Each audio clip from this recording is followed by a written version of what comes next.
Kemudian teman-teman, kita tadi sudah melihat bahwa ternyata kenapa kemudian kita bisa meyakini sesuatu yang ternyata hanya asumsi, bukan merupakan fakta, karena dalam diri kita itu ada yang namanya bias, kecenderungan gitu ya, bias kognitif yang bisa mempengaruhi cara kita untuk melihat fakta, yang bisa mempengaruhi kenapa kemudian kita bisa membuat asumsi-asumsi dan lain sebagainya. Ketika termasuk bagaimana dari kita cara menyeleksi data, memaknai gitu ya, kemudian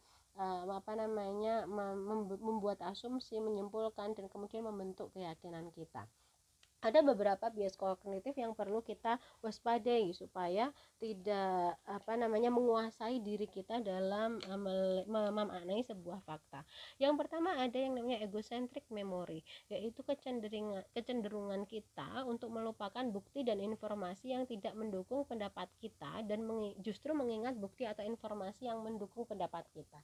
Nah, ini contohnya terjadi pada tadi ya, ladder of inference pada pembubaran jamaah ibadah rosario di rumah gitu ya, yang ada fakta yang diabaikan. Contohnya adalah bahwa umat Islam juga ibadah di rumah, bahkan rame gitu ya, mulutan pengajian pakai toa, pakai mic gitu ya, pakai sound dan lain sebagainya, pakai rebana gitu. Itu nggak diingat gitu ya, dilupakan bukti atau informasi itu karena tidak mendukung pendapat kita gitu, karena kita menganggap bahwa oh yang dilakukan oleh umat Katolik ini asing nih, nggak familiar nih misalnya. Nah, tetapi kemudian yang kita ingat adalah bukti dan informasi yang mendukung saja. Misalnya tadi bahwa ya umat Katolik itu minoritas gitu ya, kemudian mereka itu ibadahnya ya setahu saya di gereja misalnya, itu yang kita ingat ya, yang tidak mendukung pendapat kita itu tidak kita ingat. Nah, maka untuk menghindari bias ini kita perlu secara sengaja mencari bukti dan informasi yang justru tidak mendukung pendapat kita, dan justru secara eksplisit mengarahkan perhatian kepada bukti dan informasi yang tidak mendukung ini gitu ya, supaya kita tadi mempertanyakan betulkah yang saya yakini itu fakta atau hanya asumsi saya sendiri gitu. Jadi harus mempertanyakan kembali keyakinan kita. Yang kedua ada yang namanya egocentric myopia, yaitu kecenderungan alami manusia untuk berpikir absolutis dalam sudut pandang yang sangat sempit. Jadi kebanyakan kita hanya melihat dari sudut pandang kita saja tanpa kita mau melihat dari sudut pandang orang lain gitu. Nah, makanya kemudian misalnya tadi ya, sebagai mayoritas saya menganggap bahwa ya saya itu apa yang dilakukan minoritas itu melawan hegemoni mayoritas misalnya. Tapi kita tidak mau melihat dari sudut pandang minoritas. Kalau saya jadi minoritas misalnya ya, saya ingin beribadah, apakah dan negara ini menjamin kebebasan perlindungan ekspresi ibadah, praktik ibadah, apakah kemudian saya nggak boleh melakukan ajaran agama saya gitu ya, itu nggak dilihat gitu. Yang dilihat itu dari sudut pandang saya saja, tidak melihat kepada sudut pandang orang lain. Maka supaya kita terjebak pada bias ini, kita perlu secara rutin belajar untuk melihat dari sudut pandang yang lain, dari sudut pandang yang bertentangan dengan sudut pandang kita. Ketika kita menjadi mayoritas, cobalah kita berpikir kira-kira kalau saya jadi minoritas bagaimana ya. Jadi coba melihat dari sudut pandang orang lain. Kemudian yang ketiga ada egocentric righteousness, kecenderungan alami manusia untuk merasa lebih baik atau merasa superior, merasa yang paling-paling gitu ya, paling benar dan lain sebagainya. Padahal ya belum tentu, karena misalnya ketika kita benar belum tentu orang lain itu salah, ketika kita benar bisa jadi orang lain juga benar gitu ya. Kemudian juga misalnya jangan menganggap bahwa hanya kita yang bisa masuk surga karena kita tidak memegang kunci surga, bisa jadi orang lain juga masuk surga. Cara orang bisa masuk surga itu dengan cara macam-macam gitu ya, dan itu semua itu adalah rahmat Allah gitu ya, kasih sayang Allah. Hanya Allah yang berwenang untuk melakukan penilaian gitu ya.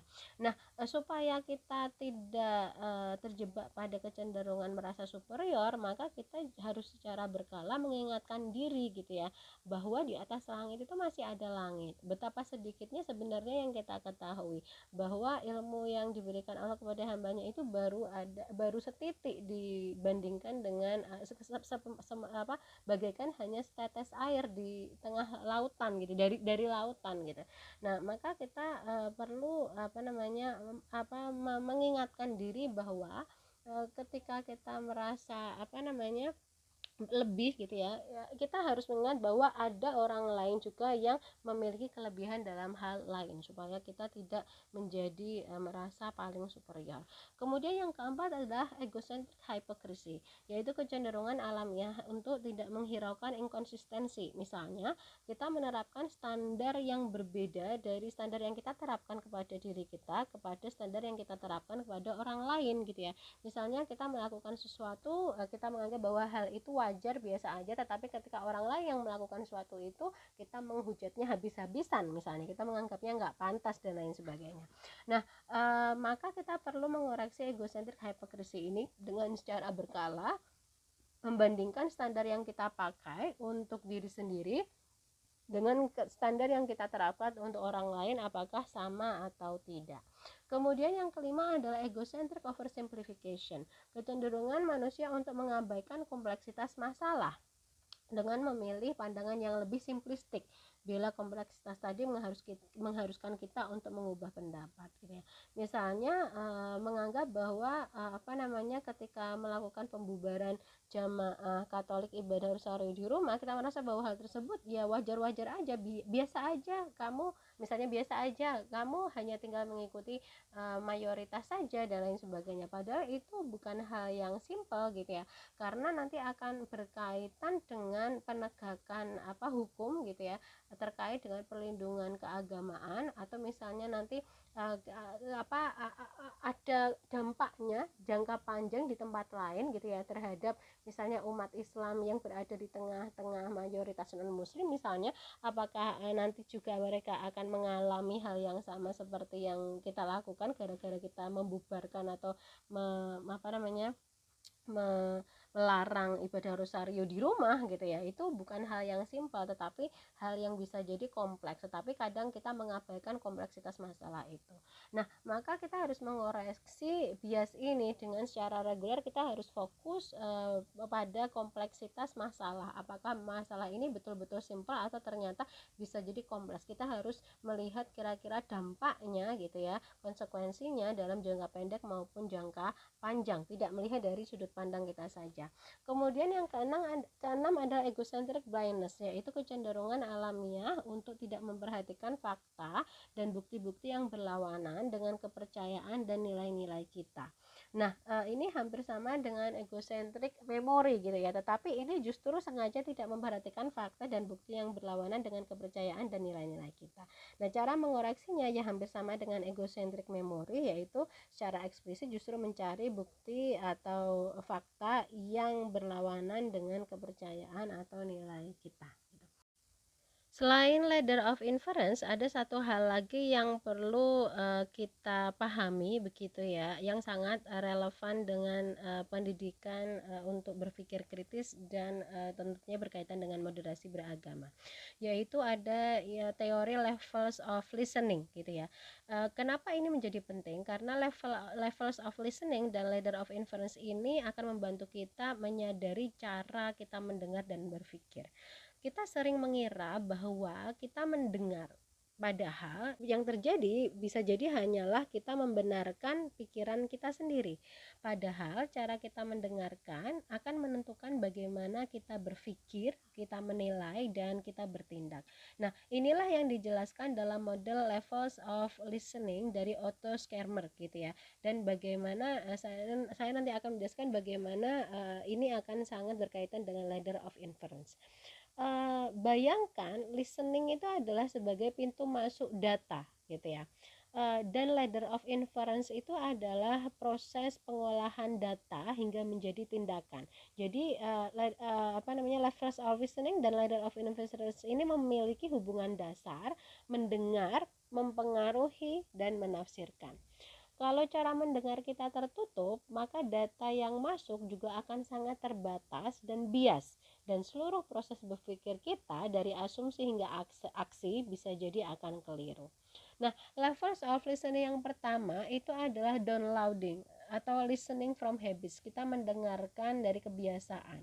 Mendengar hanya untuk mengonfirmasi apa yang sudah diyakini. Nah, disinilah pikiran kita tertutup gitu ya, karena hanya mendengarkan sesuatu untuk memperkuat opini lama dan penilaian lama gitu. Akhirnya ini menjadikan kita untuk mengolah informasi itu di level paling bawah dan langsung naik cepat ke keyakinan dan aksi tanpa membuka diri terhadap fakta baru gitu ya. Jadi agak melompati dari pemaknaan, kesimpulan, asumsi, tetapi langsung melompat untuk menjadi sebuah keyakinan dan aksi tanpa membuka diri terhadap fakta baru. Jadi misalnya adalah kita memiliki kita mendengar informasi gitu ya bahwa seseorang itu pasti kafir gitu ya.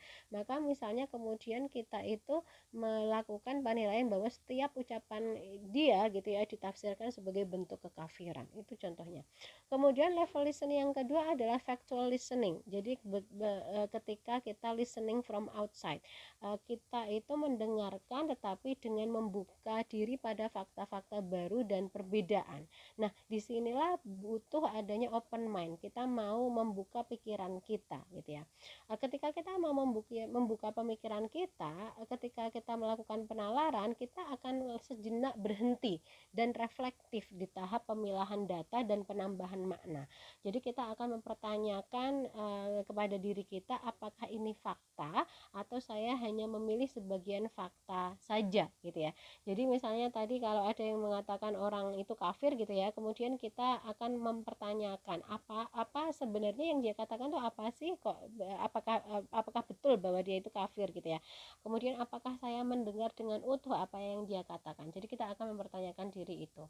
Kemudian level listening yang ketiga adalah empathic listening. Jadi ketika kita mau mendengar dari dalam diri kita, mau mendengar menggunakan naluri kita. Jadi kita ada koneksi emosional, mencoba melihat dari sudut pandang orang lain. Nah, disinilah diperlukan adanya open heart. Kita mau membuka hati, gitu ya, membuka empati kita. Nah, dengan kita membuka empati kita, itu akan membantu kita untuk mengubah cara menafsirkan, bahkan mengoreksi keyakinan kita yang sudah ada gitu ya. Misalnya kita jadi bertanya-tanya kenapa dia berpikir seperti itu, apa yang dia alami misalnya. Kemudian level listening yang keempat adalah generative listening. Jadi ketika kita listening from source, mendengar dari masa depan yang ingin muncul. Jadi kita menginginkan apa di masa depan, apa yang terjadi sekarang, kita mencoba menghubungkan hal tersebut antara yang terjadi sekarang dengan apa yang kita inginkan pada masa depan gitu ya. Dengan demikian kita terbuka secara total, siap untuk berubah secara pemikiran gitu ya, identitas maupun tindakan. Nah, di sini diperlukan adanya open will gitu ya. Kita membuka kehendak kita untuk melakukan perubahan misalnya. Nah, hal ini kalau dikaitkan dengan ladder of inference ini akan membantu kita untuk menuruni tangga kembali secara sadar gitu ya. Memeriksa ulang seluruh proses berpikir kita gitu. Apakah kemudian sesuai fakta atau ternyata pemaknaan kita keliru gitu ya. Dan kemudian kita bisa melahirkan makna serta tindakan baru yang lebih bijak gitu ya. Misalnya kita akan mempertanyakan kepada diri kita, apa sih makna terdalam dari perbedaan ini? Nah, ketika kita berbeda, apa sih maknanya bagi kemanusiaan dan keberagamaan saya gitu ya. Jadi hal-hal tersebut akan muncul secara ya otomatis ketika kita mau untuk menuruni kembali tangga penyimpulan kita, mencoba mengoreksi hal tersebut. Nah, artinya di sini listening itu sebagai filter realitas gitu ya. Jika kita mendengar hanya untuk menguatkan apa yang sudah diyakini, kita tidak sedang memahami realitas eksternal, tetapi kita itu ternyata hanya memperkuat realitas internal yang sempit. Namun, jika kita mau mendengarkan secara faktual, empatik, dan generatif, tadi ya sudah masuk kepada level listening ke 2, 3, 4, maka kita akan mampu membuka tangga berpikir secara sadar. Di sana kita akan bisa membedakan mana sih yang fakta dan mana yang asumsi. Dan akhirnya kita bisa menghindari konflik yang tidak perlu. Dan bahkan kita nanti bisa membina moderasi bukan hanya dari argumen, tapi dari cara kita mendengarkan orang lain dan cara kita untuk menafsirkan realitas.